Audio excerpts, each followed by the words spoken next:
Hi everyone, today we are going to be talking more about some PlayStation 3 games, not just show but also tell.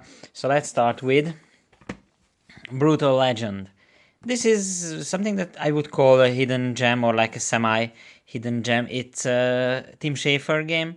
He's famous for those old LucasArts adventure game, and later he created a bunch of fantastic games like Psychonauts 2, and the first Psychonauts of course before this game.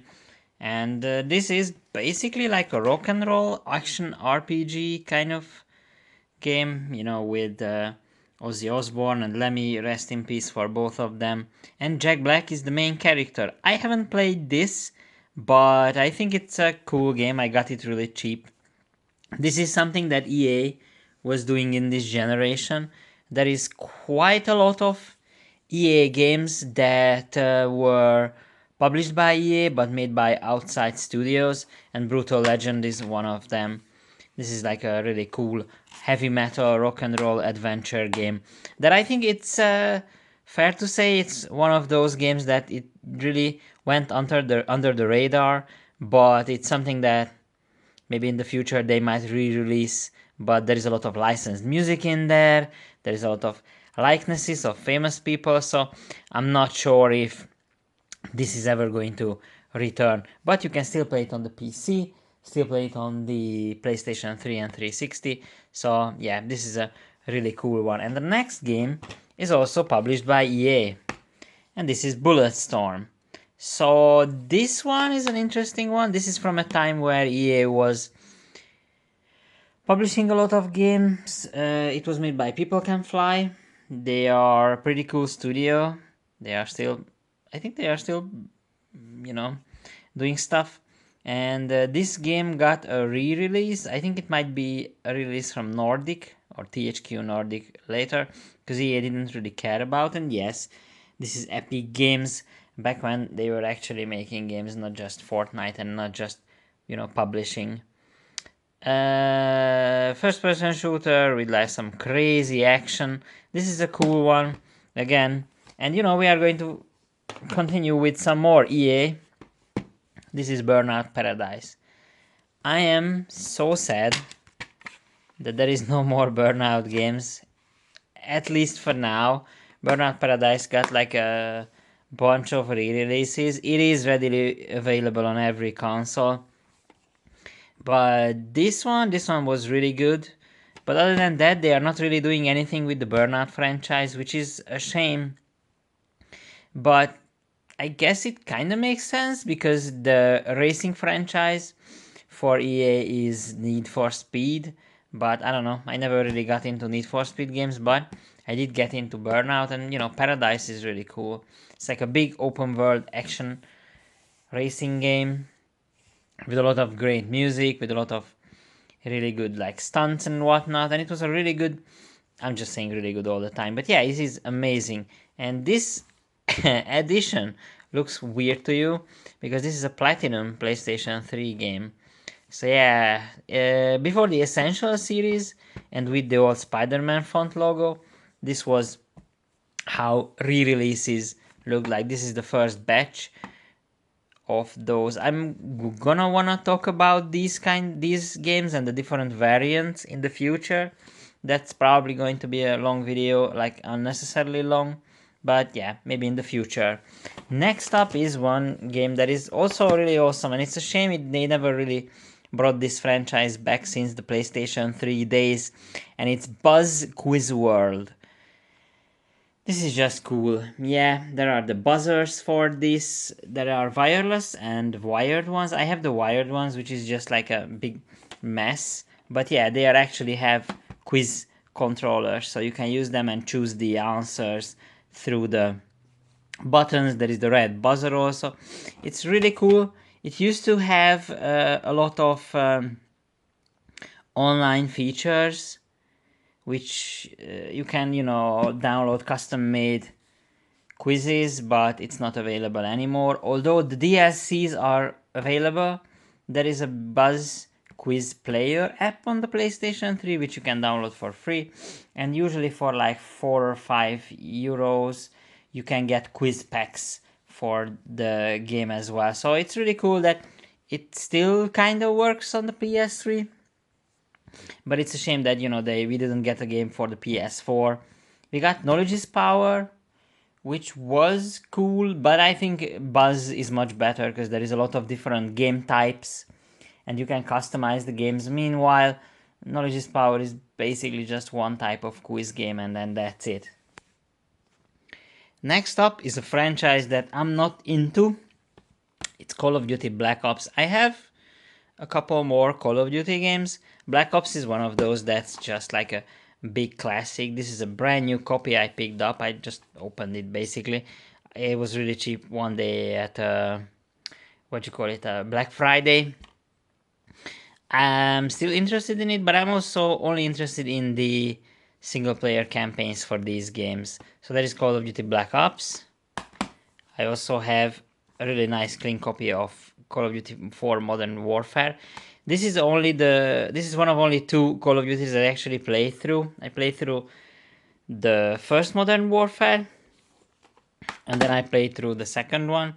I like them. The story is really cool in both of these games, but I still have to have some time for the next one, which is, I already have it, MW3. This is by Sledgehammer Games. So the third one, I guess it's Infinity Ward and then Sledgehammer helped them out. And the last but not least for the Call of Duty franchise, I have Code World at War. This is something that a lot of people like. This is like still played online, even on the PS3. This is one where it's, I think it's a Second World War game maybe? Yeah, it's a Second World War game and it's still very, very popular. And all of, you know, like Call of Duty is just a huge franchise.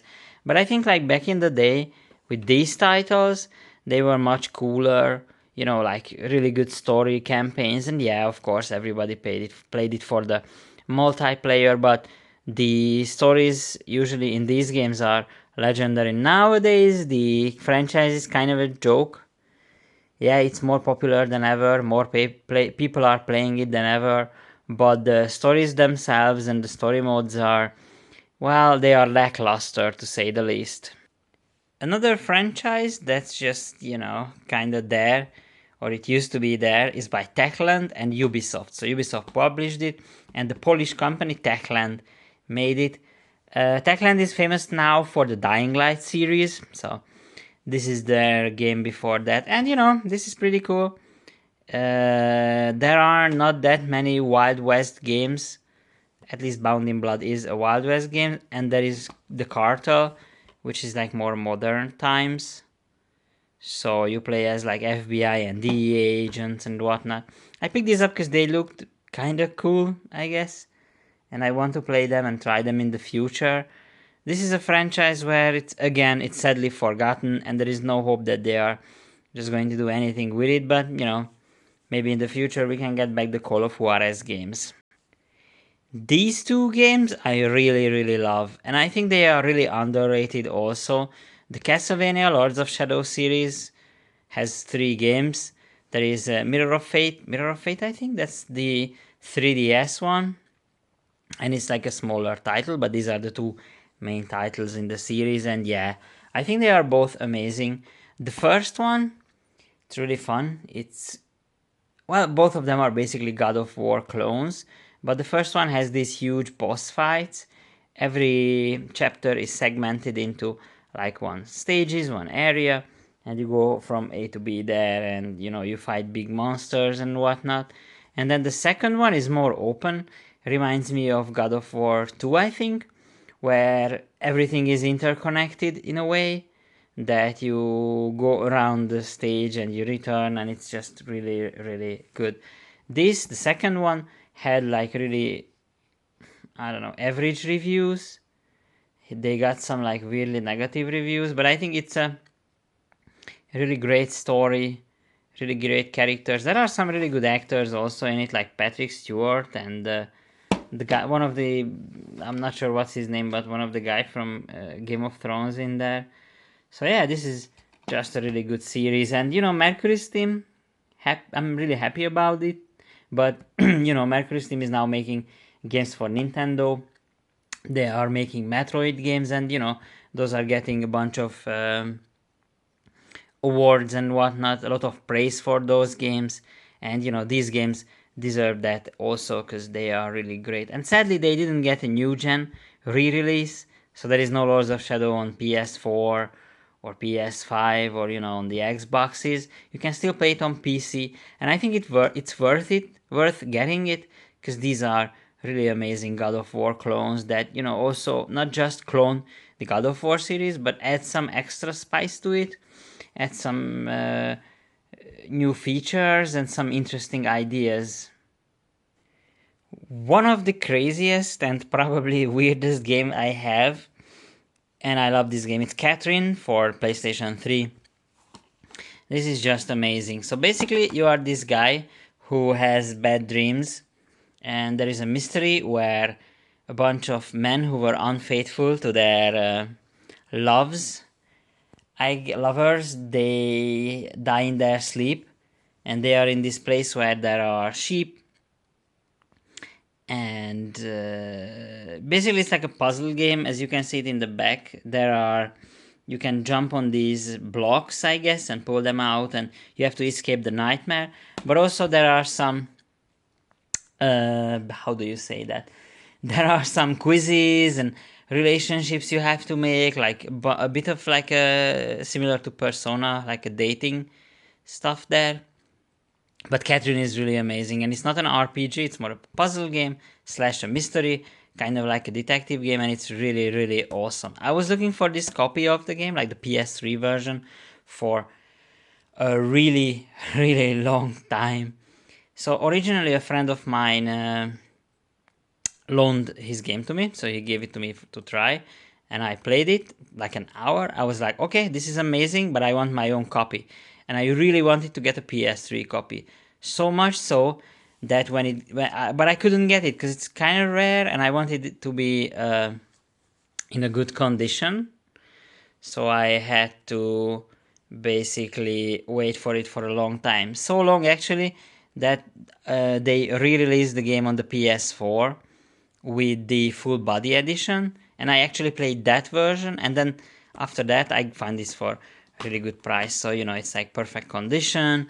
There is this nice, really nice colorful manual, and for the PS4 version I actually got the, what do you call it, like the collector's edition for it. So that's really good. Published by Atlas. It was actually something like a test if they can make HD graphics for consoles before they started working on Persona 5. And it's like a silent success, I guess, this game. But this is like one of the art style, the gameplay, it's one of the best in that regard. Next up is Child of Eden. Now this one is also an interesting one. It's a 3D compatible game. It has move features, but it doesn't really need move. It's a weird one. It's like it says it's like a multi-sensory gaming experience, and it's interesting because basically it has two game modes. So you get two different games. There is the one where you control it with your controller, and there is one where you use the PlayStation Move, and you get like all new levels and new features in that. This game was made by Tetsuya Mizuguchi, who is responsible for Rez and Lumines and also Tetris Effect. So actually I really want to play this. I guess maybe I'm not even putting it back in the pile, and I'll just start playing it because I'm really interested how it works. What is it exactly? It looks like something like a rhythm game, but it's not really a rhythm game. So I'm just, curious about that. Next up is a strategy game, which there are not that many strategy games, but there is Civilization Revolution. And this one is basically like a pocket version or a simplified version of Civilization 4, maybe? I think it came out around the same time as 4, or maybe a little bit before 5. So yeah, if you want to play it on a console, you can. I think this also came out on the 360 and the PS Vita.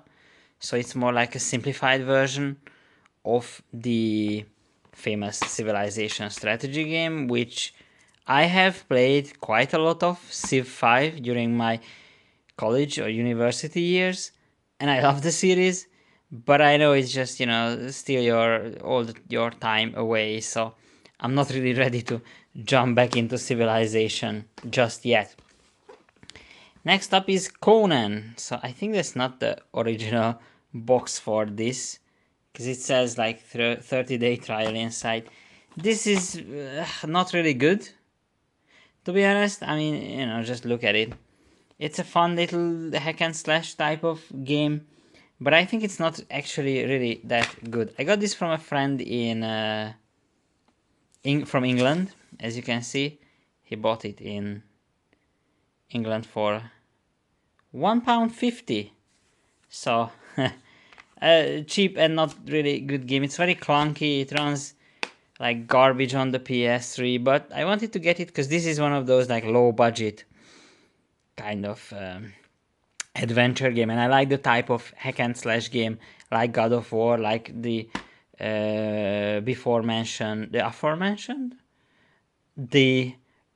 earlier mentioned Castlevania. So I just wanted to pick that up. Another type of game that I like getting on the PlayStation 3 are horror games, or games by Sega as well. So Monolith was making the first one as well, but that only came out on the 360. Condemned Original Sin, I think that's the title. And then the second one came out on the PS3. Yeah, it's a fine one. Also, again, like really clunky. I think that adds to the quote-unquote terror of the game, like how scary it is. But I don't know, it's not really that great. I like the fact that you can look through the disc hole, and you can put your eye there, so that's fine. And yeah, like I think this is a game series that might have to come back. Sega doesn't have a horror series, so I think they should bring it back. It wouldn't be that bad. Next up is Conflict Denied Ops. I think this game shouldn't come back. It's really not that good. This is a tactical shooter. I have actually played this, and it's not very fun. So yeah, you can hot swap between different characters, and then you can control the other characters. It's your middle of the road kind of. It's not that fun, but it's an interesting game. It's a bit clunky. It's the intelligence between the characters are not that great, but you can play it 4-player mode and local split screen, which is pretty cool. You can play it co-op through the whole game. So with a tactical game like this, I think that's a really cool feature.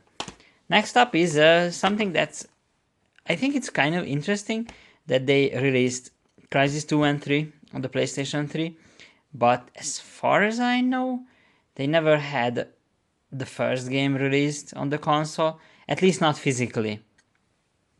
These are classic action shooters, first-person shooters, like Can It Run Crysis, that's like a classic one, and I think these are really impressive ports, considering that, Crysis is hard to run on even sometimes on modern consoles. Crytek's game is not that well optimized, and the engine is really fun, really complicated.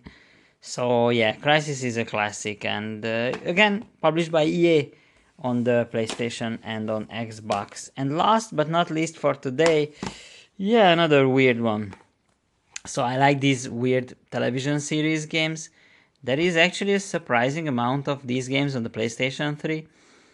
And yeah, it's based on CSI. And you can, dangerous criminals and whatnot, and you can investigate. I'm sure I'm going to play this in the near future. It looks like, well, it doesn't look like fun, but it looks interesting and unique. And it was made by none other than Telltale Games, so it might be decent. I don't know, maybe. And that's it. We got through quite a lot of games today. I think if I have to recommend something, I would recommend the 2 Castlevania games and Catherine as my favorite from all of these. But like Call of Duty is fantastic. And if you want something weird, maybe try out the CSI game, published by Ubisoft, huh? Kinda crazy. Thanks for watching, and I hope you enjoyed. Subscribe, like, leave a comment if you have any recommendations for PlayStation 3, and if you stayed until the end of the video, well, thank you for watching.